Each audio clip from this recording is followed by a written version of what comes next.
एक गट्ठर में ऐसी कौन सी वस्तु है जिसकी कीमत न तो राजा को पता है और न उसके मंत्री भी बता पाए। इस गट्ठर में क्या है और उसकी कीमत क्या है, इसको जानने के लिए पूरी वीडियो को देखिए। एक समय की बात है, किसी देश में एक राजा रहते थे। उनके पास 9 ऐसे मंत्री थे जो कि हर एक समस्या को दूर करने की क्षमता रखते थे और हर एक मंत्री बुद्धिमानी में, विवेक में और ज्ञान में एक से बढ़कर एक थे। लेकिन एक दिन ऐसा हुआ उसी दरबार में कि एक मोटा तगड़ा आदमी जो दानव जैसा दिखाई दे रहा था राजा के दरबार में आया और एक पोटली यानी एक गट्ठर को राजा साहब को देते हुए बोला, राजा साहब, इस गट्ठर में एक ऐसी वस्तु है जिसकी कीमत आप सभी मंत्रियों को बताना है। यदि आप सभी मंत्री इस गट्ठर में रखी हुई वस्तु की कीमत नहीं बता पाएंगे तो आपकी पराजय स्वीकार करना पड़ेगा। यदि इसकी कीमत आप लोग सही सही बता देंगे तो आप लोग को बहुत सा धन मिलेगा। राजा कहे, ठीक है, हमारे दरबार में बहुत ऐसे मंत्री हैं जो किसी न किसी प्रकार से सवाल को प्रश्न ढूंढ ही लेंगे। तो वो आदमी राजा को गट्ठर थमाते हुए बोला, इस गट्ठर में है, उसकी कीमत आप सबको बताना है। गट्ठर राजा को दिया। तब राजा ने उस गट्ठर को दरबारी के माध्यम से उसको खुलवाया। जब गट्ठर को खोला गया तो उसमें एक बहुत बड़ी मानव की खोपड़ी मिली। उस गट्ठर में खोपड़ी को देख करके राजा भी आश्चर्यचकित रह गए और मंत्री भी देख करके आश्चर्यचकित हो गए कि इस गट्ठर में जो खोपड़ी है मानव की, अब उसकी कीमत क्या हो सकती है। तब वो दानव जैसा आदमी ने बोला, कहा, हाँ, इसी खोपड़ी की कीमत आप लोग को बताना है। यह खोपड़ी मानव की है, इसकी सही सही कीमत आप बता देंगे तो आपको बहुत धन मिलेगा। यदि इसका प्रश्न का उत्तर आप लोग नहीं दिए तो आप लोग को अपनी पराजय स्वीकार करना पड़ेगा। राजा ने कहा, ठीक है। राजा ने बारी बारी से सभी मंत्रियों को बुला करके उसकी कीमत पूछने लगे, लेकिन कोई भी मंत्री ऐसा नहीं मिला कि जो कि सही सही कीमत उसकी बता सके। लास्ट में राजा बहुत क्रोधित हुए। तब जो है वो आदमी वहां से चला गया और 10 दिन का उनको टाइम दिया। राजा साहब, मैं जा रहा हूं, 10 दिन के बाद मैं आऊंगा। यदि आपके कोई भी मंत्री इसका जवाब दे देते हैं, उसका उत्तर दे देते हैं, तब तो ठीक है, आपको धन में दे के चला जाऊंगा। यदि कोई इसका उत्तर नहीं बता पाया तो आपको मेरी इस पराजय स्वीकार करना पड़ेगा। वह आदमी चला गया। तब राजा क्रोधित होकर कोई बोले, तुम लोग इतने दिनों से हमारे यहाँ मंत्री का पद संभाल कर रखे हुए हो, अब इसकी कीमत नहीं बता पाओगे तो मैं तुम लोगों की फांसी दे देंगे। 10 दिन के अंदर तुम लोग को इसका सही सही उत्तर ढूंढ कर लाना पड़ेगा, नहीं तो तुम सभी की फांसी कर दिया जाएगा। यह कह करके राजा मंत्रियों को भेज दिया, तुम लोग जाओ और इसका पता लगाओ। अब जो है सभी मंत्री उसकी कीमत ढूंढने के लिए चल पड़े। रोज जो है कहीं न कहीं जा करके सोनार से, किसी व्यापारी से, किसी से कोई न कोई कुछ न कुछ पूछ रहा था, लेकिन उसका कोई हल नहीं निकल रहा था। वो मानव की खोपड़ी थी, कोई क्या बताता। सभी लोग को मौत का भी डर सताने लगा कि 10 दिन के अंदर जो है मौत भी हो जाएगी, इसका प्रश्न का उत्तर भी नहीं मिल रहा है। इस तरह से जो है धीरे धीरे दिन बीतता गया, कोई भी मंत्री उसका सही उत्तर नहीं दे पा रहा था। अब जो है दिन 4-6 दिन बीत गया, इस तरह से इसका उत्तर कोई ढूंढ नहीं पाया। तो उसमें से एक मंत्री जो है वो तो डर के मारा घर से भाग निकला कहा ऐसा है कि हम यहाँ से चले ही जाएंगे, इस देश में अब रहना ही नहीं है। अंतरी मंत्री का पद छोड़ो, वो तो भागते चला जा रहा था। अब जो है राजा भी चिंतित, वो सब मंत्री भी चिंतित कि अब होगा तो क्या, इधर राजा भी 10 दिन के अंदर हम लोगों को जान ले लेंगे। तो वो तो डर का मारा, फांसी के डर का मारा अपना निकला चला जा रहा था। रास्ते में जाते जाते उसको एक जगह रात हो गई। जब रात हो गई तो वो एक वृक्ष के नीचे जो है अपना आराम से बैठ गया और सोचने लगा कि इसके आगे फिर जाना है, हमको लौट कर अब आना नहीं है, क्योंकि उधर जाएंगे तो हमको मरना ही मरना है। इसलिए वहीं पर वो लेट करके आराम से सोया और सोचने लगा। उसी पेड़ के ऊपर एक गिद्ध और एक गिद्धनी रहते थे। गिद्ध जो रात को आया तो बहुत खुश था। तो गिद्धनी ने पूछा, यार तुम इतने खुश क्यों हो? तो गिद्ध ने बताया, कुछ पूछो मत, आज हमको बहुत अच्छी खबर मिली है।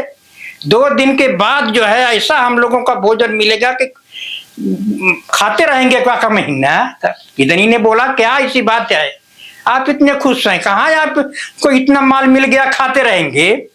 गिद्ध बोला, तुम जानती नहीं, राजा के दरबार में ऐसा ही एक ऐसा प्रश्न आ गया है कि 10 दिन के अंदर जो उसका जवाब नहीं दे पाएंगे तो सभी मंत्रियों की फांसी हो जाएगी। यदि फांसी हो जाएगी तो तब तो हम सब आराम से खाएंगे। तो गिद्धनी ने कहा, कौन सा ऐसा प्रश्न है कि जिसके वजह से फांसी हो जाएगी? अब कोई इसका उत्तर नहीं जानता। गिद्ध बोला, काय जानती नहीं तुम, 10 दिन का वो टाइम मिला है, 8 दिन बीत चुका है, अब किसी के पास उसका उत्तर है नहीं और राजा ने फांसी का फरमान जारी कर दिया है। अब फांसी कोई बता नहीं पाएगा तो उनकी फांसी होना है, हम लोग आराम से खाएंगे। कहा, अच्छा ऐसी बात है, अच्छा ये बताओ सही सही, क्या तुम उस प्रश्न का उत्तर जानते हो? कहा, जानता तो बिल्कुल हूं मैं, लेकिन किसी को बताऊंगा नहीं। अब जब बता देंगे नहीं तो कोई जानेगा नहीं। तो गिद्धनी ने कहा, ठीक है, किसी को मत बताइए, लेकिन मुझसे तो बता दीजिए। अब ये सब बातें उस पेड़ के नीचे सोया हुआ मंत्री सुन रहा था। तो गिद्ध ने गिद्धनी को उसका राज बताने शुरू किया। अब सारी बात को वो पेड़ के नीचे सोया हुआ मंत्री सुन रहा था। अब सब बातें बता दिया, उसकी कीमत भी बता दिया।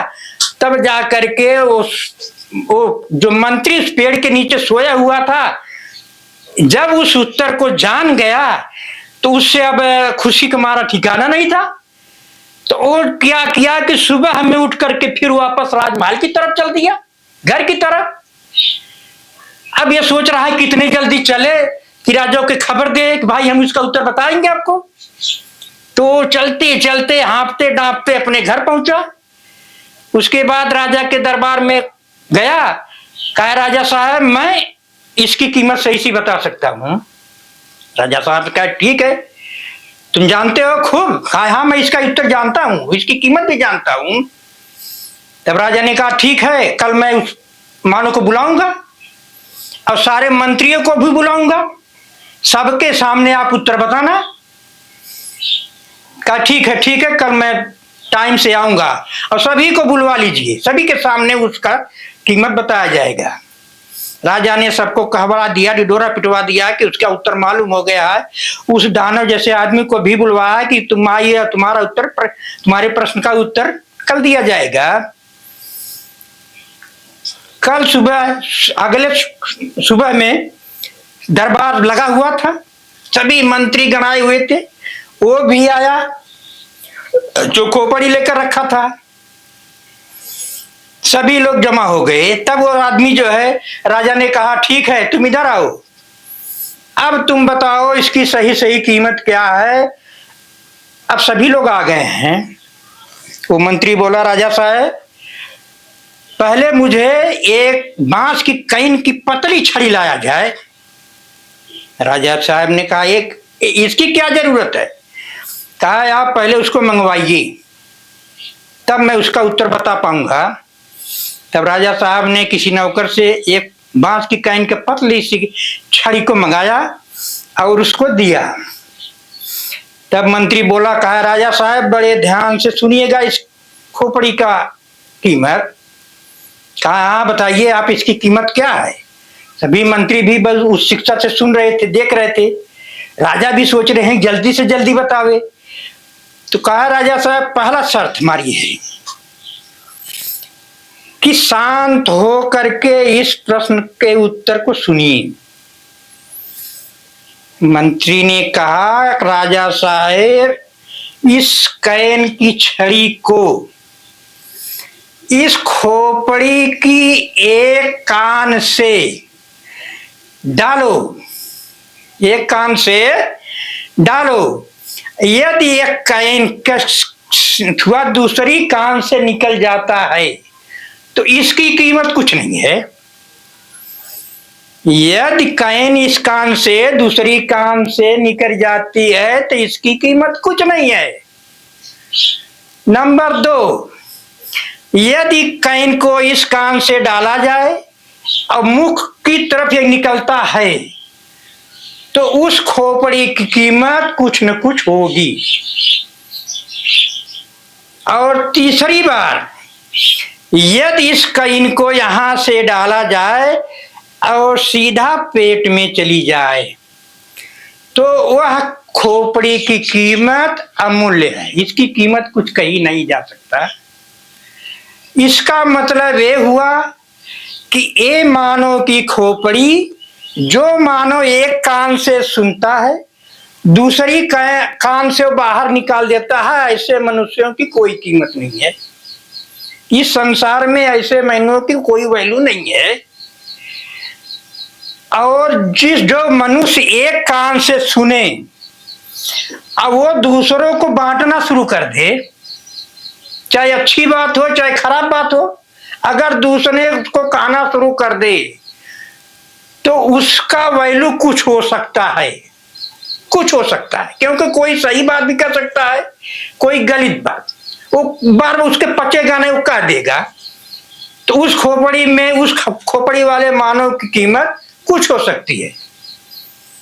लेकिन अगर जो इसके कान से डाला और पेट के अंदर चला गया, कि जो बात को सुना, देखा, सब कुछ जाना, लेकिन उस बात को पेट के अंदर रख लिया, उसको जरूरत पड़ने पर उचित समय पे उचित स्थान पर उसको निकाल के रखा जाए, ऐसे आदमियों की कीमत अमूल्य है।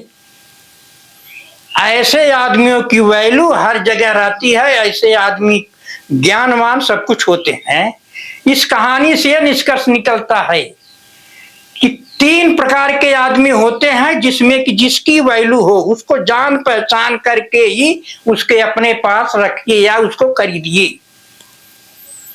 अन्यथा आप धोखा खाएंगे। जय हिंद।